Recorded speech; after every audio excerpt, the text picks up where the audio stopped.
الحمد للہ رب العالمین والصلاة والسلام علی خاتم النبیین اما بعد فاعوذ باللہ من الشیطان الرجیم بسم اللہ الرحمن الرحیم۔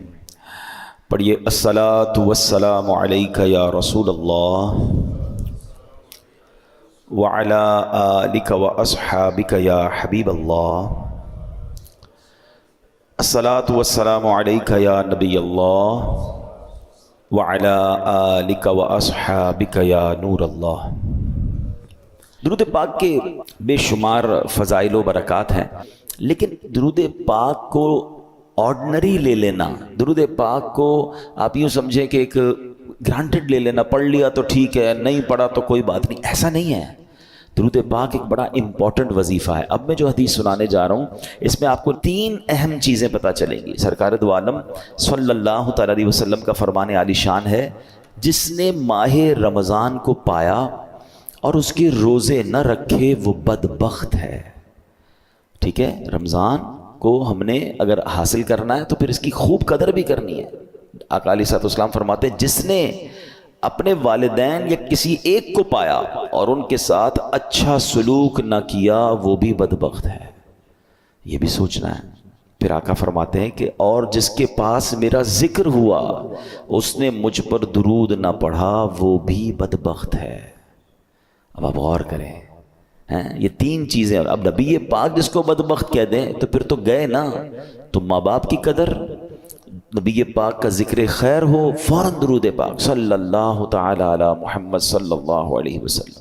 اور پھر فرمایا کہ رمضان کے روزے نہ رکھے وہ بدبخت ہے۔ تو اللہ کرے کہ ہم درود پاک کی قدر سمجھنے والے بن جائیں، محبت کے ساتھ بآواز بلند درود پاک پڑھ لیں۔ صلو علی الحبیب صلی اللہ تعالی علی محمد صلی اللہ علیہ وسلم۔ مرحبا صد مرحبا، پھر آمد رمضان ہے، کھل اٹھے مرجھائے دل، تازہ ہوا ایمان ہے۔ یا خدا ہم آسیوں پر یہ بڑا احسان ہے، زندگی میں پھر عطا ہم کو کیا رمضان ہے۔ ابر رحمت چھا گیا ہے اور سما ہے نور نور، فضل رب سے مغفرت کا ہو گیا سامان ہے۔ ہر گھڑی رحمت بھری ہے، ہر طرف ہیں برکتیں، ماہ رمضان رحمتوں اور برکتوں کی کان ہے۔ یا الہی تو مدینے میں کبھی رمضان دکھا، مدتوں سے دل میں یہ عطار کے ارمان ہے۔ سبحان اللہ۔ اے میرے پیارے اسلامی بھائیو، یہ وہ مہینہ آنے والا ہے جس میں نیکیوں کا اجر بڑھا دیا جاتا ہے، جنت کے دروازے کھول دیے جاتے ہیں۔ ہمارا سب سے بڑا جو دشمن ہے شیطان، ہمیں کون بہکاتا ہے، ہمیں گناہوں کی طرف کون کھینچنے کی کوشش کرتا ہے، وہ شیطان ہے۔ مگر شیطان کو قید کر دیا جاتا ہے، یعنی جس سے مقابلہ ہے نا اس کو تو قید کر دیا، اب ہمیں موقع دیا گیا کہ خوب نیکیاں کر لو۔ اور سبحان اللہ، اللہ قرآن مجید فرقان حمید میں فرماتا ہے، شہر رمضان الذی انزل فیہ القرآن۔ یہ مہینہ کون سا ہے؟ کہ رمضان کا مہینہ جس میں قرآن نازل کیا گیا۔ اس آیت کے اس جز سے پتہ چلتا ہے کہ یہ ماہ قرآن ہے، نزول قرآن کا مہینہ۔ ایک اور جگہ قرآن مجید فرقان حمید فرمایا جاتا ہے کہ یا ایھا الذین آمنوا کتب علیکم الصیام کما کتب علی الذین من قبلکم لعلکم تتقون۔ اے ایمان والو، تم پر رمضان کے روزے فرض کیے گئے جیسے کہ پچھلی قوموں پر فرض کیے گئے۔ پچھلی قوموں پر بھی روزے فرض تھے، ان کا الگ الگ دن تھے، الگ الگ انداز تھا، مگر جو وجہ، جو ریزن قرآن نے بیان کیا نا کہ اس لیے فرض کیے گئے، لعلکم تتقون، تاکہ تم تقوی اختیار کرو، تاکہ تم پرہیزگاری اختیار کرو۔ تو روزے آ رہے ہیں ہمیں متقی بنانے کے لیے، ہمیں پرہیزگار بنانے کے لیے۔ اب ہم نے دیکھنا ہے کہ ہم نے ان روزوں کو کیسے گزارنا ہے، اس کا استقبال کیسے کرنا ہے، ان روزوں کو جس کو کہتے ہیں نا اس کا ٹائم کیسے اسپینڈ کرنا ہے۔ بدقسمتی یہ ہے کہ کچھ لوگ روزے رکھ کر بھی گناہ کر رہے ہوتے ہیں، روزے رکھ کر بھی اللہ کی نافرمانی کر رہے ہوتے ہیں۔ ایک بات یاد رکھیے، روایتوں میں آتا ہے کہ جو بندہ بھوکا پیاسا رہے، روزہ رکھے اور پھر بھی گناہ سے باز نہ آئے، تو اللہ کو ایسے بھوکا پیاسا رہنے کی کوئی حاجت نہیں ہے۔ روزہ صرف کھانے پینے سے رکنے کا نام نہیں ہے۔ آنکھیں حرام دیکھ رہی ہیں اور بندہ روزہ رکھا ہوا ہے، کان حرام سن رہے اور بندہ روزہ رکھا ہوا ہے، زبان حرام بول رہی ہے اور ہم روزے سے، یہ کون سا روزہ ہے؟ یقیناً کھانے پینے سے رکنا ہے، مگر گناہوں سے بھی رکنا ہے۔ اچھا دیکھیں، رمضان میں گناہوں کی شدت، اس کی سزا کی جو شدت ہے وہ کیوں بڑھ جاتی ہے؟ یعنی میرے اور آپ کی آسانی کے لیے شیطان بند کر دیا گیا، نیکیاں کرنا آسان کر دیا گیا، ثواب کا اجر بڑھا دیا گیا، مگر یہ کیسا بندہ ہے کہ پھر بھی گناہ سے باز نہیں آ رہا؟ آپ سوچ رہے ہیں کہ آپ کی میری فلیکسیبلٹی کے لیے، ہمارے لیے نیکیاں آسان کرنے کے لیے ہمارے دشمن کو بند کر دیا گیا، مگر پھر بھی بندہ گناہ کرتا ہے۔ اچھا یہاں ایک بڑا دلچسپ سوال بھی لوگوں کے ذہن میں آتا ہے کہ جناب اگر شیطان بند ہے تو بندہ پھر گناہ کیوں کرتا ہے؟ ٹھیک ہے نا، آپ کہہ رہے ہیں شیطان بند ہو جاتا ہے تو لوگ رمضان میں بھی جھوٹ بولتے ہیں، رمضان میں بھی معاذ اللہ فلمیں ڈرامے دیکھ رہے ہوتے ہیں، بدکاری، بے حیائی، بہت سارے برے کام چل رہے ہوتے ہیں، تو یہ کیوں؟ تو علماء نے بڑی پیاری مثال دی ہے۔ کبھی سائیکل چلائی ہوگی آپ نے، تو فرمایا سائیکل چلاؤ، چلاتے رہیں اور کچھ دیر کے بعد سائیکل کے آپ پیڈل مارنا چھوڑ دیں، مگر سائیکل پھر بھی کافی دیر تک خود چلتی ہے، کیونکہ پیڈل آپ نے پیچھے کافی مار لیے تھے۔ تو بتایا جو 11 مہینے شیطان نے آپ کے پیڈل مارے ہیں نا، ٹھیک ہے، 11 مہینے چلتے رہے شیطان کے ساتھ، اب شیطان تو بند ہو گیا، باقی کام اسی انہوں نے خود ہی کر رہے ہیں۔ وہ شیطان بند ہے، بندہ خود ہی وہ جو پیڈل مارے سائیکل چل رہی ہے، بریک تو لگاؤ بھائی، ہاں بریک لگا لو گے تو پھر نہیں چلنی، کیونکہ پیڈل مارنے والا اب کوئی نہیں ہے۔ مگر مسئلہ یہ کہ ہم بریک مارنے کے لیے تیار نہیں ہوتے نا، ہماری جو عادتیں ہیں ہم اس کو کنٹینیو کر لیتے ہیں۔ معاذ اللہ جس کی جھوٹ بولنے کی عادت، بد نگاہی کی عادت، موبائل پر الٹی سیدھی چیزیں دیکھنے کی عادت، لڑائی جھگڑے کی عادت، گالی گلوچ کی عادت، حرام کمانے کی عادت، وہ رمضان میں اس لیے بند نہیں ہوتی کہ اس نے بریک نہیں لگاتا۔ وہ مجھے اور آپ کو ابھی سے بریک لگا لینا ہے، 3-4 دن تو شیطان سے لڑ لو یار، پھر تو ویسے ہی رمضان آ جائے گا، وہ بند ہو جائے گا۔ ابھی سے پریکٹس کرنی ہوگی۔ ایسا نہیں ہوگا کہ جب اعلان ہوگا کہ مبارک ہو ماہ رمضان کا چاند نظر آ گیا تو ہماری ساری بری عادتوں کے سوئچ آف ہو جائیں گے، جھوٹ کا سوئچ آف، بدنگاہی کا آف، لڑائی جھگڑے کا آف، نہیں، وہ آپ کو آف خود کرنے پڑیں گے، اور ابھی سے کریں، اس کو پلان کریں کہ مجھے رمضان میں کوئی گناہ نہیں کرنا، رمضان نیکیوں کے لیے آ رہا ہے۔ اس مہینے میں ایک بار کیا ہوا کہ پیارے آقا علیہ الصلوۃ والسلام ممبر اقدس پر تشریف لے گئے، تو آپ نے آمین ارشاد فرمایا۔ طویل حدیث ہے، میں اس کا ایک جز سنا دیتا ہوں۔ آمین ارشاد فرمایا تو صحابہ نے کہا حضور آپ نے آمین فرمایا؟ کہا جبریل امین آئے تھے، انہوں نے دعا کی کہ جو رمضان کو پائے اور اپنی مغفرت نہ کروا سکے وہ ہلاک و برباد ہو جائے۔ نبی پاک فرماتے میں نے اس دعا پر آمین کہا ہے۔ مجھے بتائیں دعا کرنے والا کون؟ فرشتوں کا سردار روح الامین۔ آمین کہنے والا کون؟ نبیوں کے سردار صلی اللہ تعالی علیہ وآلہ وسلم۔ مجھے بتائیں کوئی شک و شبہ باقی بچتا ہے اس دعا کے قبول ہونے میں؟ 100% مقبول ہے نا۔ دعا ہو رہی ہے کس کے لیے؟ جو رمضان کو پا کر اپنی مغفرت نہ کروا سکے۔ تو اب آپ بتائیے کتنا کانشیسلی رمضان گزارنا چاہیے، کتنا فکر کے ساتھ رمضان گزارنا چاہیے کہ یار کچھ بھی ہو جائے میں نے رمضان میں اللہ کو راضی کرنا ہے، میں نے مغفرت لینی ہے، میں نے اس کو ضائع نہیں ہونے دینا ہے۔ تو اس کے لیے پریپریشن کریں نا، اس کے لیے تیاری کریں، اپنے ذہن کو فریش کریں، سوچیں میں نے رمضان کیسے گزارنا ہے، آ جائے گا تو دیکھ لیں گے۔ نہیں، آپ کے گھر پہ کوئی مہمان آنے والا ہو، ایسے کرتے ہیں کہ یار آ جائے گا تو دیکھ لیں گے؟ نہیں یار، وہ اس کو کھلانا کیا ہے، بٹھانا کہاں ہے، انتظام کیا ہوگا۔ پھر جتنا اہم مہمان اتنی زبردست تیاری کرتے ہیں آپ، گھر بھی سجاتے ہیں، بعض اپنے گھر کو صاف کرتے ہیں کہ یار بہت اہم مہمان، ایسا مہمان جس کا برسوں سے انتظار تھا، میرا سب سے بیلوڈ، سب سے پیارا آ رہا ہے، تو آپ اور تیاری کرتے ہیں، اس کے استقبال کی تیاری کرتے ہیں، اس دن اچھے لباس پہنتے ہیں۔ تو کیا ایسا نہیں ہو سکتا کہ ماہ رمضان کی آمد سے پہلے ہم گھر میں صفائی ستھرائی کریں، گھر میں خوشبو لگائیں، اپنے لیے اچھے لباس، صاف ستھرے لباس تیار کریں، مینٹلی پریپیئرڈ کریں اپنے اور اپنے بچوں کو بھی۔ ہمارے بچوں کو بھی بعض اوقات نارمل لے رہے ہوتے ہیں، اچھا رمضان آ گیا ٹھیک ہے، نہیں، اللہ کرے کہ ہمارے گھر میں، ہماری فیملی میں، ہمارے خاندان میں، بلکہ ہمارے ملک میں، ساری دنیا میں ایک شور ہو، ایک خوشی کا سما ہو، مبارک ہو رمضان آنے والا ہے۔ Be prepare your self.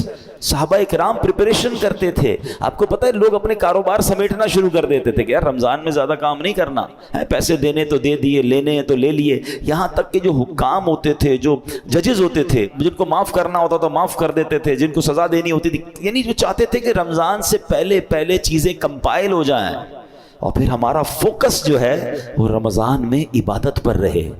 یہاں تو ایسا ہے ہی نہیں۔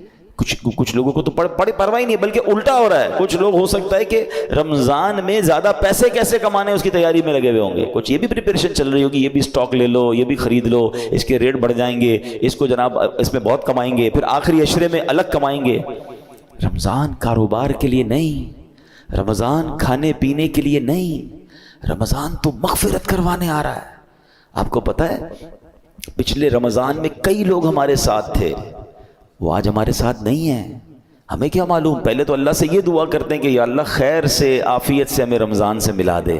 بڑی پیاری دعا ہے نا، اللہم بلغنا رمضان بالصحت وعافیہ، اے اللہ ہمیں رمضان سے صحت اور عافیت کے ساتھ ملا دے۔ پہلی دعا تو ہماری یہ ہے، اور پھر دوسری دعا یہ ہے کہ اللہ یہ رمضان ہمیں ہماری مغفرت کا سامان بن جائے۔ کیا پتہ یہی آخری رمضان ہو ہمارا، تو ہمیں اس کی قدر کرنی ہے، ذہنی طور پہ تیار ہو، بلکہ میں تو مشورہ دیتا ہوں فزیکلی بھی تیار ہونا شروع ہو جائیں۔ زیادہ محنت کے کام تھوڑا کم کر دیں، تھکاوٹ والے کام کم کر دیں، زیادہ ٹریولنگ کم کر دیں، کیونکہ اگر آپ کی طبیعت خراب ہو گئی ہے، اگر جس کو فکر ہے نا کہ میں نے پورے روزے رکھنے ہیں، پوری تراویحیں پڑھنی ہے، تو وہ اپنے آپ کو ذرا سیکیور کرے گا۔ آپ کو پتہ ہے جس کی شادی ہوتی ہے کیا کہتے ہیں دولہے کو، بھائی ذرا خیال رکھنا، شادی والے دن ہی بیمار مت ہو جانا، شادی سے 4 5 6 دن پہلے 8 دن پہلے اس کو ریسٹ کرواتے ہیں، اس کو زیادہ ٹریول نہیں کرواتے۔ ٹھیک ہے، اچھی بات ہے، ایک بڑا ایونٹ ہے، تو جس طرح اپنے گھر کے کسی بڑے ایونٹ کی آپ پریپریشن کرتے ہیں، یو شوڈ تھنک اباؤٹ رمضان۔ یہ اللہ کی طرف سے تحفہ آ رہا ہے، یہ وہ مہینہ ہے جو میری مغفرت مجھے بخشوانے آ رہا ہے۔ مولا علی شیر خدا کرم اللہ تعالی وجہ الکریم کیا فرماتے ہیں، اس کا مضمون ہے آپ کے قول کا، اس امت کو اگر اللہ کو عذاب دینا ہوتا نا، اللہ کی رضا یہ ہوتی کہ اس امت کو پنشمنٹ ملے، تو اللہ انہیں رمضان اور قرآن عطا نہ فرماتا۔ یہ 2 چیزیں ایسی دے دی ہیں نا، جس کو پکڑ لو نا سبحان اللہ پھر بیڑا پار ہے۔ ہاں، رمضان اور قرآن دونوں قبر میں شفاعت کرتے ہیں۔ کیسے؟ رمضان کہتا ہے یا اللہ میں نے اس بندے کو جو ہے وہ کھانے پینے سے روکا تھا، دن میں کھانے پینے سے روکا تھا۔ قرآن کہے گا مولا رات میں نے سونے سے روکا، یہ قرآن پڑھتا تھا، تراویح سنتا تھا۔ تو جس نے رمضان اور قرآن کو تھام لیا نا، یہ دونوں آپ کا کام کریں گے، یہ شفاعت کریں گے قیامت کے دن۔ مگر جو نہ دن میں روزے رکھے نہ رات تراویح پڑھے، جو نہ دن میں عبادت کرے نہ دن میں اللہ کو راضی کرے نہ رات قرآن سے محبت کرے، تو وہ کیا کہاں جائے گا؟ Try to understand. ایک حدیث، اتنی حدیثیں میں آج بہت ساری چیزیں لے کر آیا تھا، مگر میں آپ کو کہوں کہ اگر رمضان کی فضیلت پر صرف ایک حدیث جو نبی پاک نے فرمائی نا، 1 لائنر، عقل مندارا اشارہ کافی است، کہتے ہیں نا عقل مندوں کے لیے اشارہ کافی ہوتا ہے۔ آقا کی ایک لائن کی جو حدیث ہے نا، سرکار دو عالم صلی اللہ علیہ وسلم فرماتے ہیں اگر میری امت کو معلوم ہوتا کہ رمضان کیا ہے، اگر میری امت کو معلوم ہوتا کہ رمضان کیا ہے، تو وہ تمنا کرتے کہ سارا سال ہی رمضان ہو۔ That's it۔ اسی سے بندہ سمجھ جائے کہ it means very big special, not only special۔ ایسا مہینہ ہے، اور نبی پاک سبحان اللہ آپ کا ایٹیٹیوڈ ہی بدل جاتا تھا، آپ کا اسٹائل ہی بدل جاتا تھا۔ آپ تو اللہ کے حبیب ہیں، دن رات اللہ کی عبادت میں تھے، مگر بی بی عائشہ صدیقہ رضی اللہ تعالیٰ عنہ فرماتی ہیں، دیکھیں گھر کی بات تو گھر والے ہی بتا سکتے ہیں نا، ہماری امی حضور بتاتی ہیں کہ رمضان آتا میرے آقا کے چہرے کا رنگ بدل جاتا، خوف خدا، گڑ گڑاتے تھے، روتے تھے، دعائیں کرتے، بستر پر کم آتے ہیں، رات رات بھر نوافل اور دعائیں ہو رہی ہیں، سبحان اللہ۔ اب مجھے بتائیں کہ اللہ کے حبیب ہیں جن کے صدقے مجھے اور آپ کو رمضان ملا ہے، وہ بستر پر کم جا رہے ہیں، وہ رات بھر عبادت کر رہے ہیں، ان کے چہرے کا رنگ بدل رہا ہے۔ جبریل امین آتے تھے تو پیارے آقا جبریل امین کے ساتھ قرآن کا دور کرتے تھے، اور سبحان اللہ خوب سخاوت کرتے تھے۔ یہ میرے آقا کے چند وہ کام ہیں جو اب ماہ رمضان میں اسپیشل کرتے تھے۔ ہمارے یہاں حال کیا ہے، آقا آرام کم کر دیتے تھے، ہم آرام بڑھا دیتے ہیں۔ ہمارے کئی لوگ جو رمضان میں سوتے ہی رہتے ہیں، بھائی آپ سوتے رہیں گے تو آپ نے پھر کیا روزے کو پایا؟ دیکھیں ایکچولی روزے کے کچھ میسیجز ہیں۔ روزہ ایسے رکھنا ہے، ایک تو جیسے میں نے بتایا کہ صرف کھانے پینے سے نہیں، گناہوں سے بھی بچنا ہے۔ دوسرا آپ کو نکاہت فیل ہو، اس کا ایک مقصود ہے کہ جب عصر کے بعد خاص طور پہ ماشاءاللہ کئی لوگ میں جانتا ہوں، مجھے یہاں بھی نظر آ رہے ہیں، مزدور بھی ہیں ہمارے بھائی، نوکری پیشہ بھائی بھی ہمارے بیان میں آئے ہیں، تو یہ مجھے تو ان پہ یقین کرے رشک آتا ہے، اصل روزہ ہی ان کا ہے۔ ایسے بھی ماشاءاللہ ہیں جو صبح 8-9 بجے سے کام پہ جاتے ہیں اور محنت مزدوری بھی کر رہے ہوتے ہیں، اور سبحان اللہ روزہ بھی رکھتے ہیں۔ اللہ ان کے صدقے ہم ناکاروں کا روزہ قبول فرما لے۔ اب میں کئی وہ ہیں جو ایئر کنڈیشن روم میں بیٹھے رہتے ہیں، کام بھی ہے تو ٹیلی فون پر کام کرنا ہے، نو ڈاؤٹ روزہ ہمارا بھی ہے، لیکن اصل روزہ تو ان کا ہے نا، جو اتنی محنت کر کے بھی روزہ چھوڑتے نہیں ہیں۔ ہاں چھوڑنا نہیں ہے، یہ نہیں کہہ سکتے کہ یار میرا بڑا محنت والا کام ہے، بڑی مزدوری والا کام ہے۔ روزے سے مت کہو میرا کام ہے، کام کو کہو میرا روزہ. آپ کام کم کر دیں, تھوڑا کر لیں, مگر روزہ نہیں چھوڑ سکتے. تو میں یہ بتانا چاہ رہا تھا کہ آپ نے دیکھا ہے جب آپ کا روزہ ہوتا ہے تو عصر کے وقت بڑی عجیب سی فیلنگ شروع ہو جاتی ہے. کسی چیز کا جی نہیں چاہتا, تھکاوٹ لگ رہی ہوتی ہے, پیاس لگ رہی ہوتی ہے, زیادہ بات کرنے کو جی نہیں چاہتا, غصہ کرنے کو جی نہیں چاہتا, بحث کرنے کو جی نہیں چاہتا. کیوں؟ کیونکہ ہماری باڈی میں اب انرجی کم ہو گئی ہے. تو اس میں پتہ ہے میسج کیا ہے؟ اے بندے تیری اوقات یہ ہے. یہ اصل اوقات جو پتہ چلتی ہے نا, جو کرو فر جاہو جلال کے ساتھ بہت زیادہ دھوم مچا رہے ہوتے ہیں, ان کو افطار سے پہلے اپنی پوزیشن خود چیک کرنی چاہیے کہ ابھی کیا حال ہے.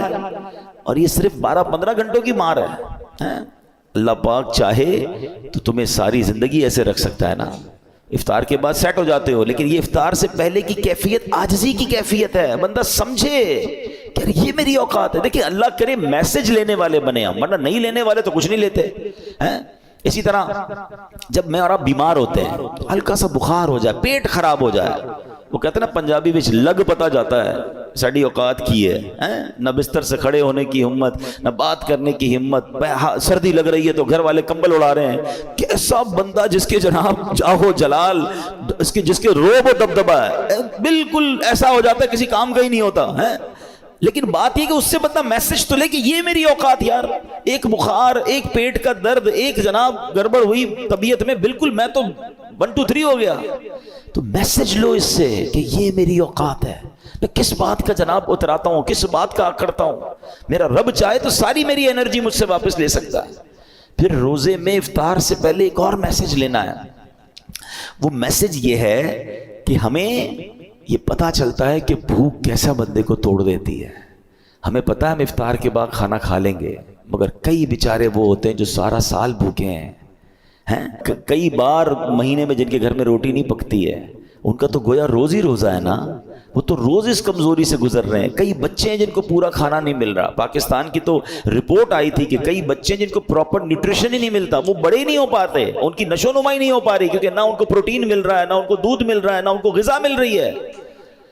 تو جو امیر بھی ہے نا, اس کو بھی مزہ چکھا دیا گیا ہے, اس کو بھی سمجھ لو غریب کا احساس دلایا گیا ہے کہ افطار سے پہلے اپنی حیثیت دیکھو کہ جو تم اب اس وقت فیل کر رہے ہو سکتا ہے کئی لوگ ایسے ہو جو ساری زندگی یہ فیل کر رہے ہیں. تو اللہ کرے کہ یہ میسیجز تو لینا یار. تو یہ ہے روزے کی اصل, جس کو کہنا کہ بندہ گناہ سے بھی بچ رہا ہے, کھانے پینے سے بھی بچ رہا ہے. اب افطار کے وقت ہاتھ اٹھا کر پھر دعا کرنی ہے. آپ کو پتہ ہے خاص وقت ہے افطار کا. حدیثوں میں آتا ہے جس کا مضمون ہے کہ روزانہ رمضان میں افطار کے وقت 10 لاکھ گناہ گاروں کو جہنم سے آزاد کر دیا جاتا ہے. اور وہ 10 لاکھ کون سے ہیں؟ کہ جن پر گناہوں کی وجہ سے جہنم واجب ہو چکا تھا. مجھے سچ بتاؤ پھر افطار کے وقت ہماری کیفیت کیا ہونی چاہیے؟ کاش ہم اپنے گھر والوں کو بات سمجھائیں. ہمارے گھر میں تو ایک ہنگامہ مچا ہوا ہوتا ہے, بھائی جلدی سے شربت لے آؤ, تو پکوڑے کدھر ہیں, تو دہی بلے کدھر ہیں, پتہ نہیں افطار ہے یا کوئی مارکا ہے. ارے یہ مغفرت کا وقت ہے. اگر واقعی آپ نے افطار کا انتظام کرنا بھی ہے تو اپنی فیملی سے بھی, ان بیچاروں کو بھی کچن سے نکالیں, ان کو کہیں 10 منٹ پہلے ختم کر دیں, سب کچھ دسترخوان پہ رکھ دیں اور آپ بھی آ جائیں. اب مل کے دعا کرتے ہیں. کتنا اچھا گھر ہوگا, کتنا اچھا دسترخوان ہوگا کہ باپ بھی بیٹھا ہے, ماں بھی بیٹھی ہے, بچے بھی بیٹھے ہیں, اور سب کے ہاتھ اٹھے ہیں کہ مولا آج پھر افطار میں 10 لاکھ بخشے جائیں گے. اے اللہ ہماری بخشش فرما دے, ہمیں محروم نہ کیجیے. اور کراچی والوں کو تو گولڈن چانس یہ ملتا ہے کہ جس وقت ہمارے افطار کا وقت ہوتا ہے, عین اسی وقت یعنی اس سے 15-20 منٹ آدھا گھنٹہ پہلے مدنی چینل پر شاندار دعاؤں کا سلسلہ ہوتا ہے. آپ اپنے گھر والوں کے ساتھ مدنی چینل پر شامل ہو جائیں. وہ دعائیں ہو رہی ہیں, آہیں ہیں, آنسو ہیں, اللہ کے ولی اور پھر ہزاروں لوگ اعتکاف میں پورے مہینے کے رمضان میں فیضان مدینہ میں ہوتے ہیں. تو نہ جانے کس کی آمین کے صدقے ہمارا بیڑا پار ہو جائے. بلکہ میں تو ایک مشورہ دوں گا کراچی والوں کو کہ کچھ افطار فیضان مدینہ میں جا کر کریں. آپ کو بہت ساری فرائز نہیں ملیں گی وہاں پر, بہت خوبصورت فروٹ کی ٹرے نہیں ملے گی, مگر روحانی آپ کو بہت کچھ ملے گا. وہاں فیضان مدینہ میں یہ اہتمام ہی نہیں ہوتا. وہاں پانی کی بوتل دے دی جاتی ہے, 1-2 کیلے دے دیے جاتے ہیں. اس کے بھی پیچھے بھی امیر اہل سنت کی بڑی پیاری حکمت ہے. اللہ کرے ہم کو سمجھ آ جائے کہ افطار سے پہلے جس نے سموسے بھی کھانے ہیں, کباب بھی کھانی, پیاز بھی اس میں ڈلی ہوئی ہے, اور اس کے بعد نماز بھی مغرب کی پڑھنی ہے, تو منہ سے بدبو نہیں آئے گی. اللہ کرے ہم مسجد کی نماز کی قدر محسوس کریں. بھائی سب چیزیں مغرب کے بعد بھی تو ہو سکتی ہیں نا, تو پانی پی لیں, کھجور کھا لیں, منہ کو اچھی طرح صاف رکھیں تاکہ ہم عبادت کر سکیں. تو یہ ایکچول دعا کا وقت ہے. تو میں مشورہ دوں گا کہ آپ عصر کے بعد فیضان مدینہ چلے جایا کریں, جب جا سکیں وہاں افطار کریں, پھر گھر آ کے جو کھانا ہے کھائیں بھائی, لیکن وہ جو وقت ہے مغفرت کا, وہ جو وقت ہے دعاؤں کا, اس کو ضائع مت ہونے دینا. اور یہ رمضان میں یہ موقع آتا ہے, تو آپ گھر میں دعا کریں, مدنی چینل پر شامل ہو جائیں, جیسے بھی کریں, مگر اس وقت کو خاص سمجھیں. بٹ رہا ہے, مغفرت کے پروانے بٹ رہے ہیں. اور اسی طرح جیسے ہم نے بیان میں کہا, آخری بات کہ ماہ رمضان میں گناہ نہیں کرنا. حدیث پاک میں آتا ہے جس کا مضمون ہے جو رمضان میں ایک گناہ کرے اس کے 1 سال کے اعمال برباد کر دیے جاتے ہیں. مولا علی شیر خدا کرم اللہ تعالی وجہ الکریم نے ایک قبر کو دیکھا. آپ اللہ کے ولی تھے, بہت بڑے صحابی بھی ہیں, تو آپ نے دیکھا اس قبر والے کو عذاب ہو رہا ہے, اور وہ قبر والا پکار رہا ہے, اے علی میں آگ میں جلایا جا رہا ہوں, مجھے الٹا پلٹا جا رہا ہے, مجھے بچاؤ. مولا علی شیر خدا کرم اللہ تعالی وجہ الکریم نے اللہ کی بارگاہ میں دعا کی کہ مولا یہ بندہ جل رہا ہے, اسے نجات دے دے. تو ارشاد ہوا, اے علی آپ اس کی سفارش نہ کریں. تو عرض کرتے مولا میں سفارش نہ کروں, وجہ کیا ہے؟ کہا اے علی یہ وہ بندہ ہے جو دن میں تو روزے رکھتا تھا مگر رات گناہوں سے باز نہیں آتا تھا. اب بتائیں, دن میں روزے رکھ کر رات گناہ کرنے والے کو یہ عذاب دیا جا رہا ہے, تو جو روزے بھی نہیں رکھ رہا اس کا کیا حال ہوگا؟ تو رمضان میں نیکیوں کا اجر واقعی بڑھ جاتا ہے, مگر گناہ کا عذاب بھی بڑھا دیا جاتا ہے, کیونکہ یہ مہینہ گناہ کرنے کے لیے نہیں ہے, یہ اللہ کا مہینہ ہے. اب ادھر رمضان کی راتوں میں کوئی کرکٹ کھیل رہا ہے, کوئی لوگوں کی نیندیں خراب کر رہے ہیں, غلط کاموں میں لگے ہوئے, نہ کریں ایسا. یہ دعاؤں کا مہینہ, یہ مغفرت کا مہینہ, یہ تلاوت کا مہینہ ہے. Prepare your self. تو بہرحال اللہ کرے کہ ہم اپنے اس مہینے کی قدر کرنے میں کامیاب ہو جائیں. دعوت اسلامی کے زیر انتظام مدنی چینل پر بھی بہت خوبصورت پروگرامز آتے ہیں. جب آپ کو وقت ملے آپ مدنی چینل دیکھنا شروع کر دیں. علم دین سیکھ رہے ہوں گے, دعائیں ہو رہی ہوں گی, تو اس کی برکتیں حاصل ہوں گی. اللہ پاک ہمیں عمل کرنے کی توفیق عطا فرمائے. آمین بجاہ النبی الامین صلی اللہ تعالی علیہ وسلم.